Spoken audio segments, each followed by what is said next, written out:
সাদা জামা কাপড় পরে হোলি খেলতে? হোলিতে কেউ সাদা জামা পরে? এই জামায় দাগ লেগে গেলে আর উঠবে? মা হোলিতে হোয়াইট পরাটাই ফ্যাশন। ফ্যাশন? ছাদে পুরনো জামা আমি রেখে এসেছি, ওটা গিয়ে পর, বুঝলি?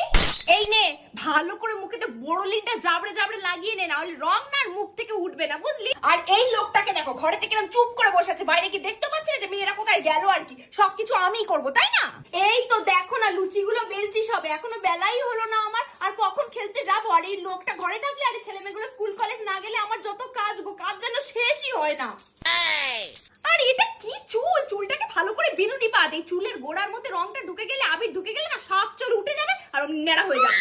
সকাল থেকে উঠে চান করে ঠাকুরের পায়ে আবির দিয়েছি গো দিদি। আজকে তো আবার পূর্ণিমা, কত সময় লাগে বলো দেখি পুজো করতে। তারপরে নিচে এসে সবার জন্য রান্না বান্না করেছি, ঘর দুয়ার মুছে পরিষ্কার করেছি। কখন বেরোবো বলো তো? ও বাবা গো, তোরা এসেছিস? দাঁড়া দাঁড়া দাঁড়া, বাবু দেখ তোর বন্ধুরা এসেছে। বাইরেই দাঁড়া। হ্যাঁ বাবু, সবে আমি ঘর ঝাড়পোছ করেছি, বাইরে দাঁড়া। এই তাড়াতাড়ি আয় না রে, দাঁড়া দাঁড়া দাঁড়া। হ্যাপি হোলি দিদি ভাই, কি করছো? সব কখন দোল খেলবে? এই হ্যাপি হোলিটাকে 108 জনকে পাঠিয়ে দে তো আমার হোয়াটসঅ্যাপে। এই লোকটাকে আজকেই প্লাম্বার, ইলেকট্রিশিয়ান সব হতে হবে। কোথায় কি বাল্ব খারাপ হয়েছে, কল খারাপ হয়েছে, তোমাকে আজকেই দেখতে হবে।